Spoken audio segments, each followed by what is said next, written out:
یکم محرم الحرام امیر المومنین خلیفۃ المسلمین جانشین مصطفیٰ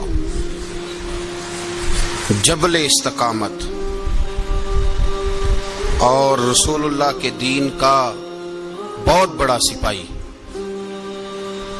حضرت عمر فاروق رضی اللہ تعالی عنہ، جناب عمر کا نام صرف کام نہیں، حضرت عمر کا نام انقلاب برپا کر دیتا ہے۔ حضرت عمر کا نام کفر کے ایوانوں میں جبر، ظلم، شرک کی وادیوں میں جب حضرت عمر کا نام بھی لیا جائے تو بے ایمان کانپنا شروع ہو جاتے ہیں۔ حضرت عمر فاروق رضی اللہ تعالی عنہ، حضرت عمر معمولی شخص نہیں، معمولی آدمی نہیں۔ کچھ لوگ صدیوں کے بعد پیدا ہوتے ہیں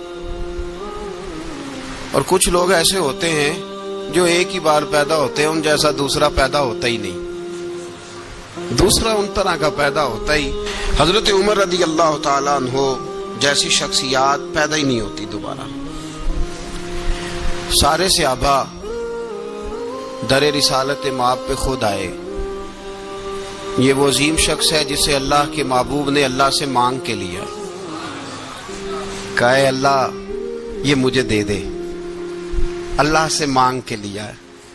اس لیے صوفیاء کہتے ہیں کچھ مرید ہوتے ہیں، کچھ مراد ہوتے ہیں، کچھ مرید ہوتے ہیں، کچھ مراد ہوتے ہیں۔ مرید وہ ہوتا ہے جو چل کے آتا ہے، آ کے مرید ہوتا ہے۔ مراد وہ ہوتا ہے جسے کہا جاتا ہے کہ یہ کبھی میرا بن جائے نا، یہ کبھی آ جائے نا، میرا بن جائے، اس کو مراد کہتے ہیں۔ حضرت عمر مصطفیٰ کریم کی مراد ہیں، حضور کی مراد ہے۔ اللہم اعز الاسلام بے اسلام عمر ابن خطاب، اے اللہ اسلام کو عزت دے دے، میرے عمر کو کلمہ پڑھنے کی توفیق عطا فرما دے۔ اور کیسے دعا مانگی؟ وہ یار حضرت عمر کی تو اس فضیلت کا کوئی جواب نہیں دے سکتا، میرے رسول پاک علیہ السلام سب کے لیے ہی دعا مانگتے ہیں نا، حضور کی دعا عام ہے، لیکن مصطفیٰ کریم نے کعبے کا غلاف تھام لیا اور غلاف کعبہ کو حضور نے سینے سے لپٹایا اور سینے سے چمٹا کے کہا اے اللہ میں نے تو کبھی سوال ہی زیادہ نہیں کیے، میں کرنے آیا ہوں، مجھے عمر دے دے، عمر دے دے۔ حضور نے مانگ کے لیا۔ اور پھر جب جس کو حضور مانگے اللہ سے، کہ حضرت عمر رضی اللہ تعالیٰ عنہ کا آج یوم شہادت ہے، میرا تو دل کرتا تھا کہ فجر سے باتیں شروع ہوں اور سارا دن ہی عمر کی باتیں ہوتی رہیں، سارا دن جناب عمر کی باتیں، سارا دن، اس لیے کہ ذکر جناب عمر کا ہوگا پر راضی اللہ کے رسول ہوں گے صلی اللہ، تو جاگ کے بیٹھے، خوش ہو کے بیٹھے۔ ہمارے ہاں منایا ہی نہیں جاتا، بابے اللہ کیتا ساؤن بھادروں اسو کتا تے منڈے جنوری فروری، تو اسلامی سال بھی گیا اور وہ تاریخیں بھی ساری گئیں۔ یکم محرم امت مسلمہ کے لیے بہت بڑا دن ہے، بہت بڑا دن۔ یہ شہادت ہے حضرت عمر فاروق کی رضی اللہ تعالی عنہ۔ یہاں چھوٹی چھوٹی باتوں پہ گورنمنٹ چھٹی کرتی پھرتی ہے، چھوٹی چھوٹی باتوں، الیکشن ہو گیا تو چھٹی، فلاں جگہ پہ تھوڑا سا کسی نے خبر دے دی کہ کوئی پریشانی ہے تو چھٹی، فلاں جگہ یہ ہو گیا تو چھٹی، یہاں تک کہ فلاں وزیر صاحب فلاں علاقے میں آئیں گے تو سارے علاقے کو چھٹی۔ اور اب تو اس سے بڑا حال ہونے لگا ہے، اگر جن لوگوں کی سندھ میں حکومت ہے ان کے لیڈر کا دن آیا تو اس دن چھٹی، اور جن کی پنجاب میں حکومت ہے ان کا دن آیا تو چھٹی۔ ہمارا مطالبہ ہے حکومت پاکستان سے، اگر سر اٹھا کے جینا چاہتے ہو تو یکم محرم کو چھٹی کیا کرو، اگر سر اٹھا کے جینا چاہتے ہو تو یکم محرم کو چھٹی کرو جناب عمر کے دن، اور ملت کے جوانوں کو بتاؤ کہ اگر عزت کی زندگی جینا چاہتے ہو تو اس طرح جیو جس طرح فاروق اعظم جی کے گئے ہیں۔ عزت اور وقار کی زندگی، جمہوریت حضرت عمر سے سیکھنی پڑے گی، حکومت کرنے کے طریقے حضرت عمر سے، رعایا کو سیکھنا پڑے گا کہ امیر کس طرح بنایا جاتا ہے اور امیر کس طرح کے ہوتے ہیں۔ یہاں لوگ ہمیں یورپ کی مثالیں دیتے ہیں لوگ یہاں ہمیں آ کر کے امریکہ کی مثال، انہیں کیا پتا حکومت کیا ہوتی ہے؟ وہ کہتے ہیں جی وہ سائیکل پہ جاتا ہے ان کا حکمران۔ میں نے کہا وہ سائیکل پہ جاتا ہے؟ میرے عمر فاروق مدینے سے مکے گئے تھے تو پیدل ہی حج کرنے چلے گئے، پیدل ہی۔ اور جناب عمر فاروق رضی اللہ تعالیٰ عنہ عید کی نماز پڑھانے گئے، عید کی نماز عمر خطبہ عید دینے گئے۔ اور اس زمانے میں کون سا غریب ہے جو ننگے پاؤں جاتا ہو؟ کون سا غریب ہے جو مسجد ننگے پاؤں جاتا ہو؟ لوگوں نے تو 3 قسم کی چپلیں رکھی ہوئی ہیں، ایک مسجد جانے کی علیحدہ ہے، گھر پہننے کی علیحدہ ہے، شادی بیاہ پہ جانے کی چپل علیحدہ ہے۔ حضرت عمر فاروق رضی اللہ تعالیٰ عنہ نکلے عید کا خطبہ دینے کے لیے، تو بیوی سے کہنے لگے جوتا۔ اس نے کہا صاحب اتنی دفعہ ٹوٹا ہے اب گانٹھا نہیں جا سکتا، اتنی دفعہ ٹوٹا ہے کہ اب دوبارہ پیمند نہیں لگ سکتے۔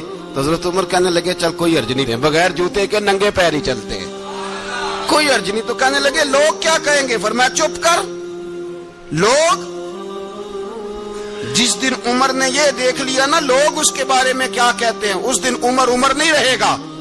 تو کہا پھر آپ کا نظریہ کیا ہے؟ فرمایا میرا نظریہ یہ ہے کہ رب رسول میرے بارے میں کیا کہتے ہیں، لوگوں کا کیا ہے؟ لوگ کل کسی کے بارے میں کچھ کہتے ہیں اور پرسوں کچھ کہتے ہیں، میرا نظریہ یہ ہے کہ رب رسول میرے بارے میں ننگے پیر عمر جا رہے ہیں۔ کون جی؟ میں بڑا ماڑا۔ اچھا جناب کیا غربت ہے؟ 10 قسم کے جوڑے لٹکے ہوئے ہیں کمرے میں، اور پہننے کی فرصت نہیں، سویرے کیا پہننا ہے شام کیا پہننا ہے، 15 سوٹ کٹھے استری ہو کے لانڈری والا بھیج رہا ہے، اور تو غریب ہے، تو بہت بڑا غریب ہے۔ اس لیے کہ غربت پیسوں کی وجہ سے نہیں ہوتی، غربت تو دل کی ہوتی ہے۔ تو واقعی بڑا غریب ہے اور تو غریب ہی رہے گا۔ امیر تو عمر فاروق تھے جو ننگے پاؤں چلے گئے عید کی نماز پڑھانے، تو رستے میں جو ملا کہنے لگا عمر جوتا تو پہن لو۔ فرمایا تمہیں عمر کا جوتا نہ پہننے کا نقص تو نظر آیا ہے، کوئی حرج نہیں۔ اگر عمر کو کبھی بتانا ہوا تو وہ والا نقص بتانا جو عمر کی سیرت میں پیدا ہو، کردار میں پیدا ہو، وہ والا نقص بتانا۔ یہ چھوڑو جوتے آتے جاتے رہتے، ننگے پاؤں گئے، پاؤں دھوئے، نماز پڑھائی، لوٹ آئے۔ او بھائی یہاں تو ہمارا بناؤ سنگار اترنا، جتنی توجہ کپڑوں کی طرف ہے اتنی توجہ کبھی ہماری علم کی طرف ہوتی نا، جتنا ذوق شوق ہمارا بناؤ سنگار کی جانب ہے، اتنا بناؤ سنگار کبھی ہمارا اخلاقیات کی جانب ہوتا تو معاملات بڑی حد تک سنورے ہوئے ہوتے۔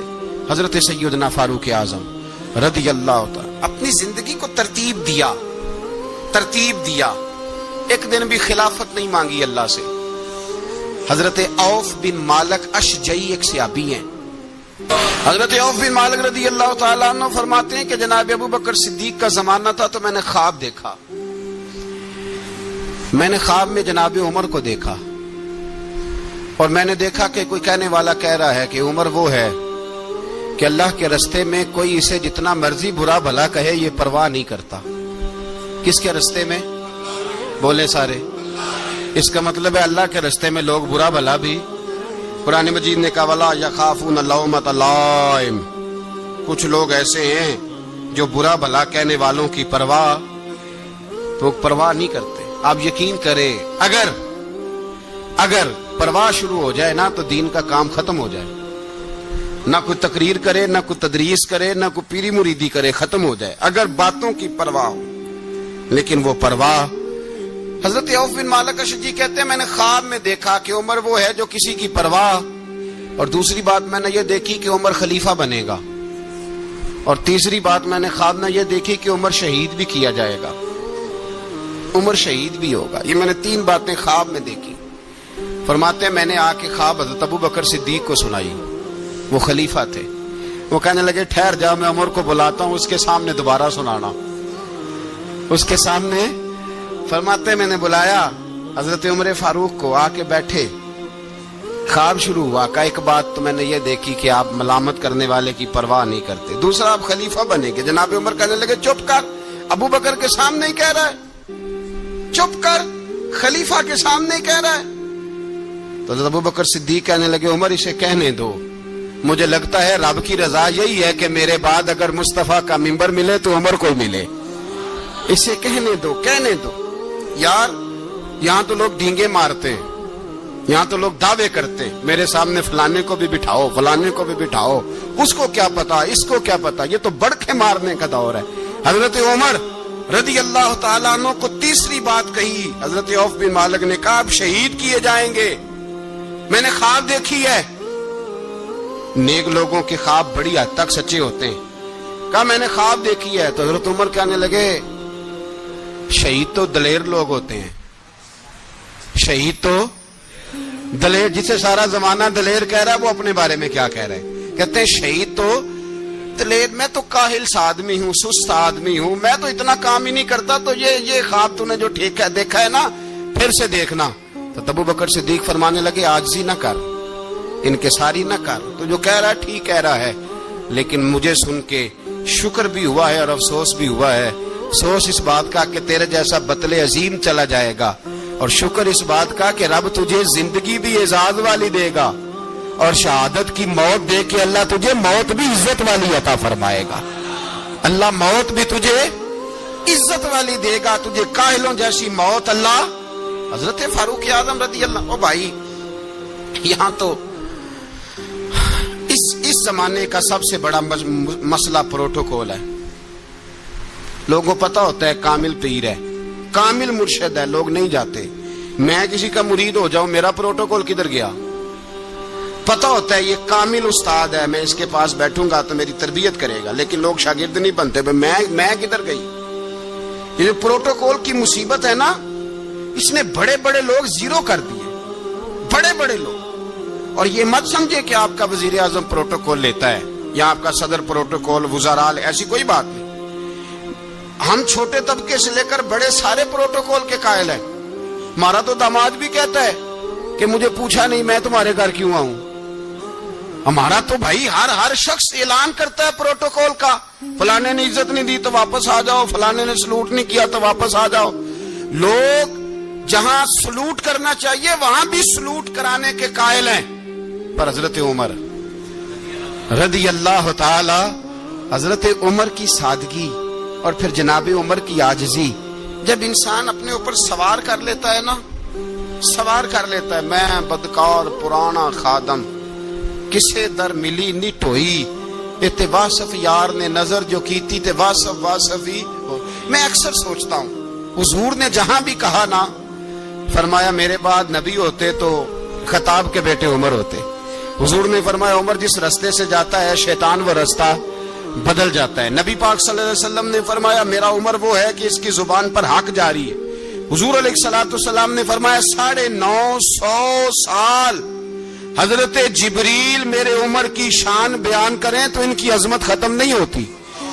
950 سال جبریل عظمت بیان کرے تو ختم نہیں ہوتی۔ یہ بات ہے حضرت عمر کی، اور فرمایا عمر ابو بکر کی نیکیوں میں سے ایک نیکی ہے، یہ شان ہے اب عمر فاروق رضی اللہ تعالیٰ عنہ کی۔ حضور نے فرمایا میرے بعد نبی ہوتے تو عمر ہوتے، جس گلی سے عمر آئے شیطان رستہ بدل جائے۔ میرے عمر فاروق کی شان 950 سال بیان ہو تو ختم نہ ہو۔ عمر کی زبان پر اللہ حق بیان کرتا ہے، جو عمر کہتا ہے وہی رب کر دیتا ہے۔ حضور ساری زندگی فضیلتیں بیان کرتے رہے، عمر جواب میں کیا کہتے ہیں؟ کوئی بتائے نا کہ یہ والی حدیثیں کبھی عمر نے بھی روایت کی ہوں کہ حضور نے میرے بارے میں یہ کہا ہے۔ یہ روایتیں وہ روایت نہیں کرتے، ان سے جب لوگ کہتے عمر تیری بڑی بات ہے تو عمر رو پڑتے، کہتے میں تو اونٹ چرانے والے باپ کا بیٹا ہوں، میں تو اونٹ چرانے والے باپ کا بیٹا، اونٹ چرا۔ اس سے آگے عمر گئے ہی نہیں ساری زندگی، اس سے آگے لفظ ہی نہیں ادا کی۔ اور میں تو بھائی اونٹ چرانے والا، میرا باپ تو اونٹ چرایا کرتا تھا، 10 اونٹ تھے، میری ڈیوٹی ہوتی تھی، سنبھالے نہیں جاتے تھے، ابا ڈنڈوں سے مارتا تھا۔ ساری زندگی عمر حج کرنے گئے، ایک خشک تنا کھجور کا عمر فاروق رضی اللہ تعالیٰ عنہ نے اس کو اپنے کلاوے میں لیا، رونے لگے۔ لوگوں نے کہا عمر کیا ہوا؟ فرمانے لگے یہاں میں اونٹ چرایا کرتا تھا، یہاں میں اونٹ چراتا تھا، 10 اونٹ سنبھالے نہیں جاتے تھے۔ دیکھو رسول اللہ کی شان، آج ساری امت چلانے کا طریقہ عطا فرما دیا ہے، ساری نظریے سے پیار۔ یار پیسہ کس کو برا لگتا ہے؟ آپ جس آدمی کی 50 کروڑ کی پراپرٹی ہے اس کو پوچھیں سب سے غریب، آپ کو وہی نظر آئے گا۔ وہ کہے گا میں ٹائٹ ہوں. حالات بڑے میں کئی بار پوچھے انہوں نے، میں کہ تو ترجمہ بھی دس چھڑو کی ہمیں تو سمجھ نہیں آتی. اور ٹائٹ حالات کون سے ہوتے ہیں جی؟ جس آدمی کا کروڑوں میں کاروبار ہے نا، اس کو آپ چھیڑے وہ رونے لگ جائے گا، رونے. تو کئی میں نے ایسے دیکھے ہیں کرائے کا مکان ہے، ان سے پوچھے صاحب کیا حال ہے، تو کہتے ہیں جتنی اللہ نے شان والی زندگی ہمیں عطا کی ہے کسی کو نہیں دی ہوئی. اس کا مطلب ہے خوشی بھی یہی ہے اور غم بھی یہی. اندر سے خوشی ہے، اندر سے ہی. تو نے اگر راضی رہنا ہے تو ادھر سے رہنا ہے، ناراض رہنا ہے تو بس اپنے آپ کو خوش رکھے گا تو ہو جائے گا. سارے صحابہ مل کے آئے، کہنے لگے عمر فاروق سے کہنا ہے نبی پاک کے زمانے میں تو ظاہراً غربت تھی، ابو بکر کے دور میں بھی غربت تھی، اب تو بڑا مال ہے. عمر سے سفارش کرو کہ عمر نیا کرتا پہنا کرے. ملکوں کے سفیر آتے، عمر وہی پھٹی پرانی چادر اوڑھ کے اور وہی کئی جگہ پہ پیوند لگے سوٹ پہن کے سفیروں کے سامنے بیٹھ جاتا ہے. عمر کو مشورہ دو، طے ہو گئی بات. سب نے جب مشورہ دے لیا تو سارے کہنے لگے یہ بتاؤ شیر کی مونچھ کو ہاتھ کون لگائے گا؟ کہنا کس نے ہے؟ بندہ بھی تو ڈھونڈو نا. نے کہا جناب میرا یہ خیال ہے کہ مولا علی شیر خدا کہیں گے، کیونکہ جس شخص کی عمر کو سب سے زیادہ حیا کرتے دیکھا وہ شیر خدا مولا علی ہے رضی اللہ تعالی. علی کہیں گے اس لیے کہ جناب علی تو کئی دفعہ جب گفتگو کرتے تھے تو حضرت عمر چپ کر جاتے تھے اور فرماتے تھے علی نہ ہوتا تو میں ہلاک ہو جاتا. تو کہا علی سے کہو. جناب علی شیر خدا کو بلایا. کس کام کے لیے جی؟ اللہ اکبر. یہ ذرا اپنے اس دور پہ اس بات کو ذرا لاکا جناب ان سے کہیں کہ زیادہ نہیں، ایک کرتا نیا پہن لے. سفیر آتے ہیں، وزیر آتے ہیں تو ایک کرتا نیا پہن لے. حضرت علی کو بلایا. آپ فرمانے لگے کوئی اور بات ہوتی تو میں کہہ دیتا، یہ والی میں نہیں کہہ سکتا.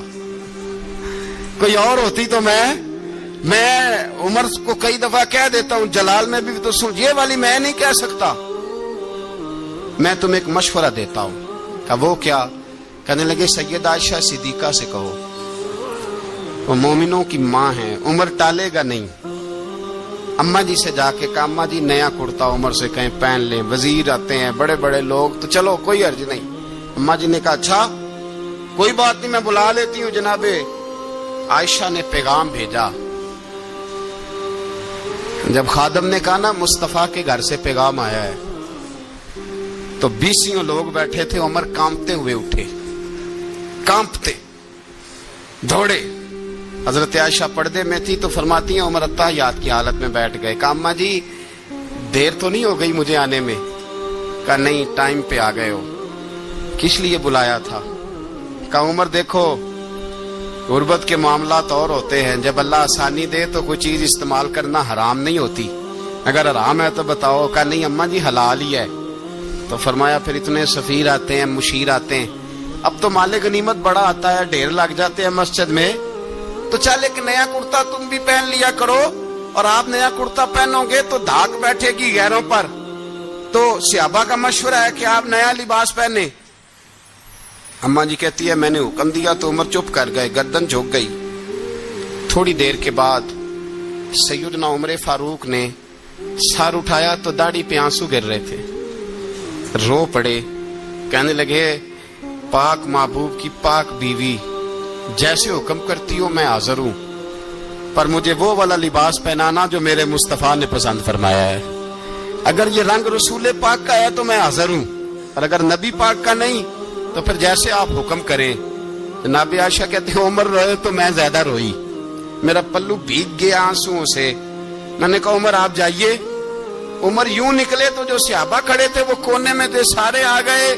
کہا اماں جی کیا بناؤ؟ فرمایا بھائی تم سب جو باتیں کہتے ہو وہ اپنی جگہ ٹھیک ہیں، پر عمر جو بات کرتا ہے وہ سب سے زیادہ ٹھیک ہے. عمر جس پہلو پر بات کرتا ہے وہ یار ایسی عاجزی، ایسا رنگ، ایسا انداز، ایسا طرز حیات، ایسی زندگی. اولاد کے معاملے میں لوگ بزدل ہو جاتے ہیں، بزدل. پر حضرت عمر کا بیٹا مصر گیا، وہاں سے کمائی کر کے لایا، تجارت کرنے گیا، لاکھوں کا مال. کون سا باپ ہے دنیا میں جس کا بیٹا بعد سے پیسے لے کے آئے تو ابا تفصیل پوچھے کہ بیٹا کہاں سے کمائے، کہاں سے لایا، کتنے ملے، کیوں آئے؟ کون سا باپ تفصیل پوچھتا ہے؟ ابا تو کہتا لا صحیح.